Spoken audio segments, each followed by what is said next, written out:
Polly Macaulay, as much as it's about the magic of giving and creating, is also very much about community and about everyone putting out in community what their gift is and what do you do with that. I think, not so very long ago from now, in a sweet-smelling barn beside a red-roofed house in the village of River John, a baby lamb was born.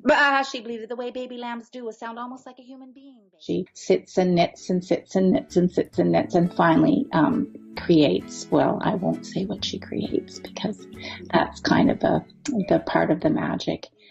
And this time that bough wrapped round that village like a ribbon of joy, a warm woolly scarf or a magical spell from a long ago fairy tale. And at that we bought property in this little village of River John way back in the year 2000. And the first people we met were Jillian and John Crawford of Lismore Sheep Farm.